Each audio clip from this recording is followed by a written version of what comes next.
Toronto versus Calgary. New construction, new strategy. Why Calgary's new builds are winning.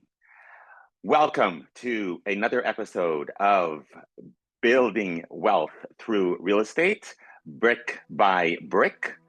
My name is Nico James-Bock. I'm a broker and condo whiz at Keller Williams Co-Elevation Realty in Toronto.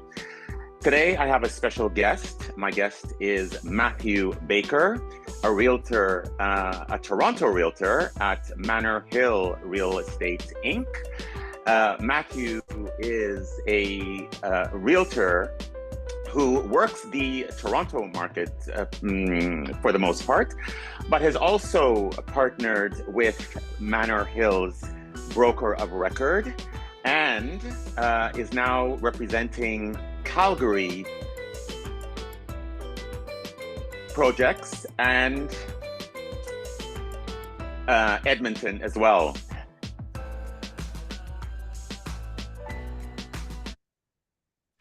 So I will start the podcast. Matthew, are you able to hear me? Hello.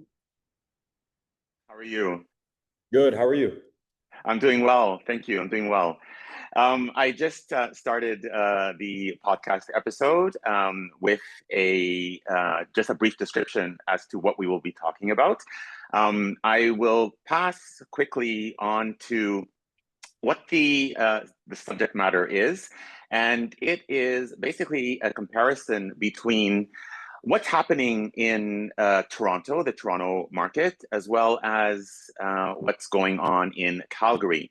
These are two very different cities, and they're experiencing a different reality when it comes to condo sales and buyers out in the marketplace that are ready and still hesitating in making that next move.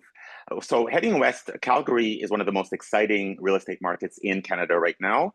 While Toronto and Vancouver continue to face affordability and inventory challenges, Calgary and Edmonton are attracting investors with lower entry points, strong rental yields, and steady population growth. So you're joining me on this podcast episode. Why don't you just give us a brief sort of overview? Tell us about you, how you got into real estate, what led you to work with Rohit Homes, the premier developer in the Calgary and Edmonton markets. And as you're based in Toronto, what drew you to focus on Calgary?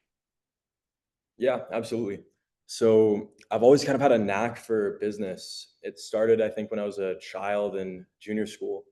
I followed like market trends, funny enough, in my junior school, and I had done things like making stress balls, slime, fidget spinners, little things that were kind of trending around the classrooms, and I would sell them to my classmates and things like that.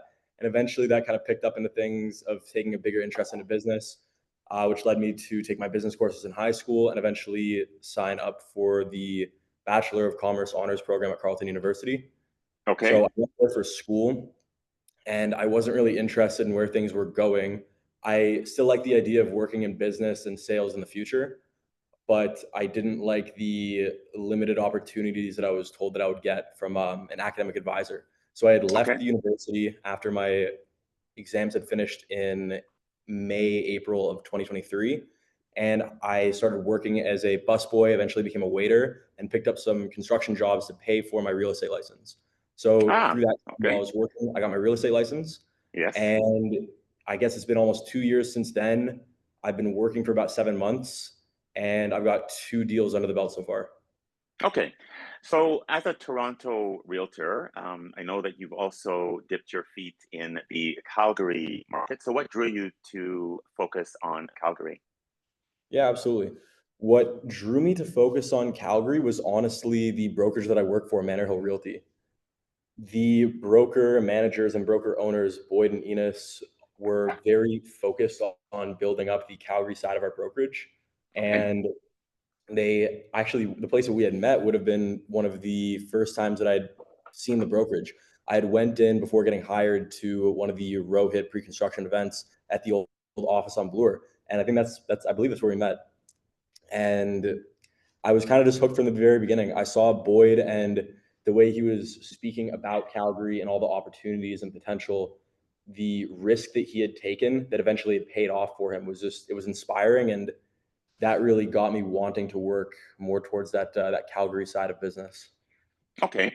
And what kind of clients are you seeing that are interested in that marketplace? What do you think is driving this surge in interest? I think what's driving the surge in interest is honestly just the lower point to entry. Okay. It is so much cheaper out in Calgary compared to here.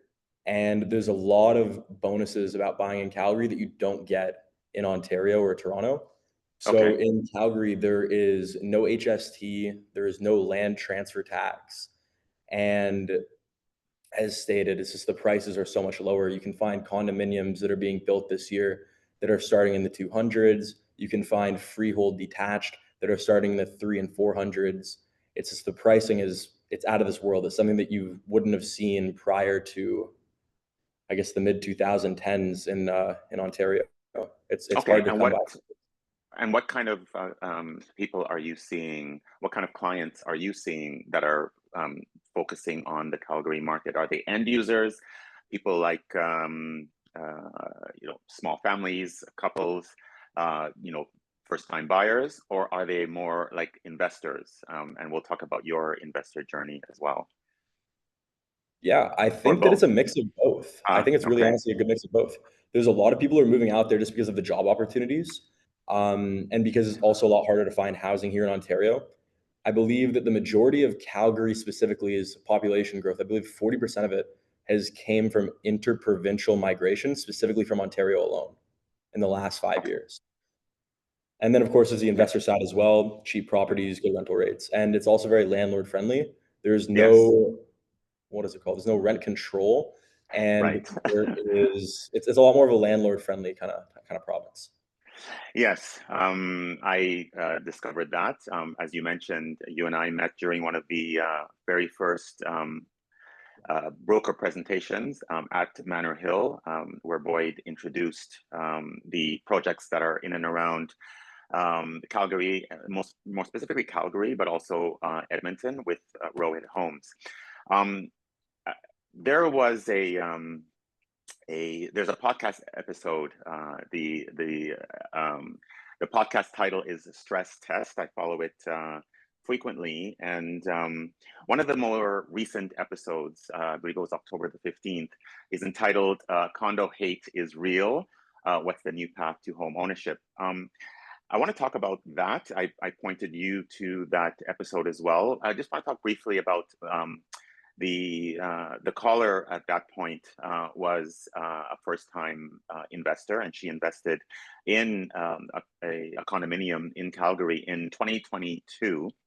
So right like during the tail end of the pandemic, and she characterized it as one of the worst investments. I should say that her experience is quite typical for first-time buyers who go directly to a developer's sort of site and don't really have their own realtor guiding them throughout the process. So they, have stars in their eyes, and they're told a lot of things with regards to condominiums and condominium appreciation.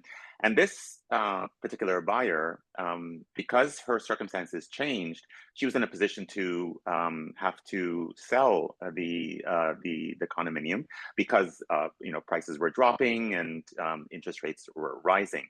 So before we talk about that, just briefly, I want to preface this approach as by saying that I believe all buyers, not just buyers that are, first-time buyers or buyers of a particular asset class like condominiums, but all buyers, when they're thinking of buying in real estate, and you can chime in on this if your thoughts.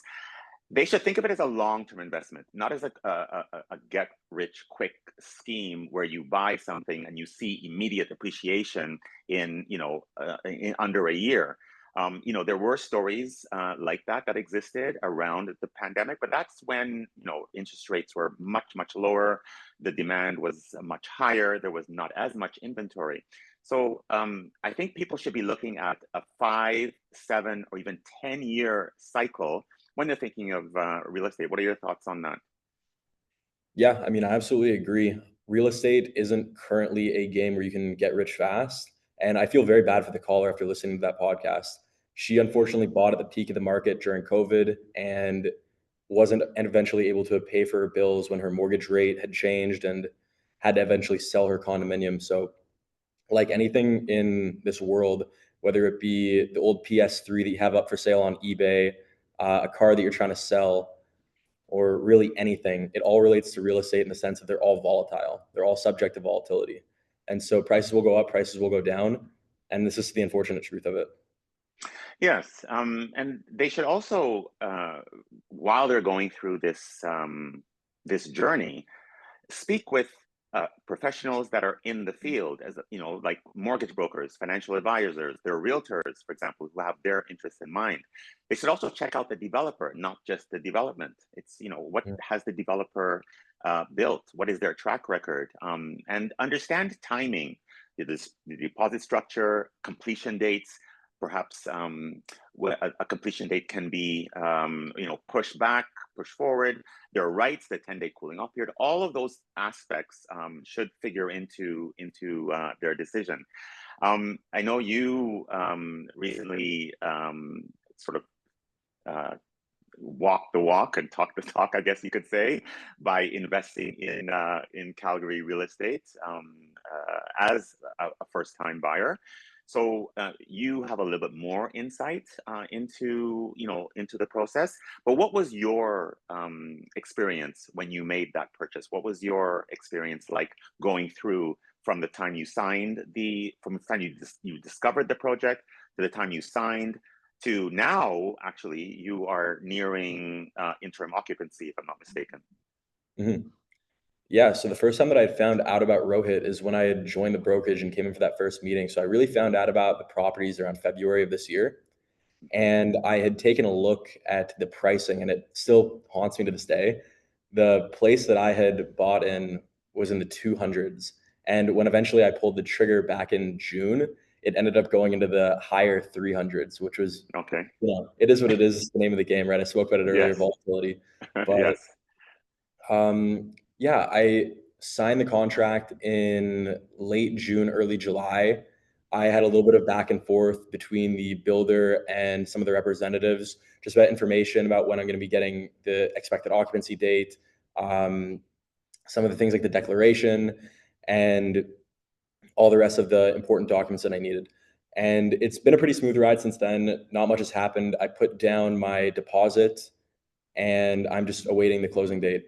With a lot of pre-construction homes, within the contracts that they write, they will give a very large range of dates that it could possibly close in, sometimes being a year after expected or 2 years after expected. At the Interesting. current moment, mine is running somewhat on time, but it's Okay. a slightly delayed by, I think, about Okay. maybe 2 months. Okay, could you speak to the specific communities, not all of them, obviously, that are represented by Rohit that are available now in Calgary and Edmonton, and what types of homes are available? Yeah, absolutely. So Rohit builds townhomes, condominiums, and duplexes, and some single family dwellings as well. They build in pretty much every neighborhood except for the Northeast. That's kind of where they try to stay away from. That's not one of the greater neighborhoods. They kind of try to build in the grade A quality neighborhoods. So they build in the Northwest, the Southwest, the Southeast, Cochrane, Airdrie, and Okotoks. And the buildings that they have available right now, some of the current projects that I should recommend people look out for would be the Heartland projects, the Sora projects. Those would both be Hmm. duplexes and detached. Okay. And two projects that I would absolutely recommend people look out for, especially for the investors, would be the University District or the Dean's Landing projects. The first Yes. condominium is completely sold out. The second condominium, there are very few units left. And with the townhomes in the area, there are also very few left. I think maybe like 4 or 5. Something really cool about the UD area is that it's within minutes walk between the Children's Hospital and the medical center, minutes walk within the University of Calgary campus, and I Okay. believe it's about 10 minutes walk from the Cadillac Fairview Market Mall. Okay. Interesting. All right. You mentioned just at the beginning of this podcast the many advantages, for buying in Calgary. At least having it as a consideration if you are a first-time buyer, second-time buyer, or investor. One of the advantages that you actually mentioned is the just the lower entry cost, like the lower point of entry. Whereas the average Toronto condominium cost hovers around 650 to 700,000. There is a lot of softening in that price at the moment, but that's currently what the average is. Whereas if you compare that with Calgary, the Calgary entry point averages around 322,000. Another advantage is no land transfer tax in Alberta, which was a surprise to me actually when when I participated at that presentation. And the sales tax on new builds, Alberta collects 5% GST only, whereas here, as you know, it's 13%. And one of the more important distinctions is landlord friendliness. So Alberta doesn't have rent control or even a rent increase cap. As well, landlords have many rights. So if a tenant doesn't end up paying, basically it's 30 days, if I'm not mistaken, then the bailiff can come and lock them out completely with no questions asked. So these are significant advantages. Now, obviously, not everything is all roses. In every single community, in every single province, there are limitations. There are challenges, but these are significant when you compare it to some of the more popular major centers like Toronto and Vancouver. Calgary offers many advantages that these two major centers don't have. When are you expected to get interim occupancy? I believe it should be no later than the new year, sometime around Okay. then. All right. And for someone who is listening and interested in Calgary or Rohit Homes, what's the best first step you would recommend as having gone through that process? Going out to Calgary and seeing it with your own eyes. Mm-hmm. I truly think that Calgary and Alberta as a whole is a different country than Canada. Yeah. Culturally, geographically, just absolutely everything. It's a breath of fresh air. It's a very nice place to be. There are so many cool and hidden features that people just wouldn't know about that province if you Okay. weren't to go there and experience it for yourself. Okay. And for those that are simply unable to visit the province, like for example, an individual who's strictly interested in the return on investment, the potential, what would be their next step if they're not able to visit? Honestly, I would say just looking at the available material online from Rohit themselves or other builders for that matter, Mm-hmm. comparing the prices, seeing what's available, seeing the quality and the finishes, and just doing the math. I mean, the way that I looked at it when I was putting in my investment is I'm not going to be living in this property. I'm going to be renting it out, paying off the mortgage, and gaining equity on it. And when I looked at the amount of money that I could make on this property while paying off the mortgage, I was astounded. My Right. mortgage is going to be costing less than my rental income. So I'm going to be pocketing hundreds of dollars per month. And to me, it just Yeah. made sense. It's something that Yeah. you don't really have out here in Ontario. And it's one of No. the only cash flow positive provinces we still have in Canada. Yeah, and that's a really good and important part of this discussion is the amount that people can actually realize from the get-go, as opposed to having to wait years in order to realize some of those gains. Cash flow positive is a good position to be in if you are an investor, and the sooner you get there, the better. So it just makes sense to at least consider those options. Excellent. Thank you. Thank you for joining me and sharing your firsthand insights. It's inspiring actually to see realtors, not just selling, but also investing in what they believe in. I will include your contact information in the show notes, your brokerage contact information, as well as your email address and phone to everyone listening or watching on YouTube. If you're curious about Calgary's booming new construction scene or want to explore opportunities within Rohit Homes, I encourage you to reach out. Absolutely reach out. We are in a buyer's market now when it comes to multifamily residential communities. So take advantage while that is still the case. And if you found this information useful, then like this podcast and or leave a comment. And please share this episode with anyone who may find the content useful.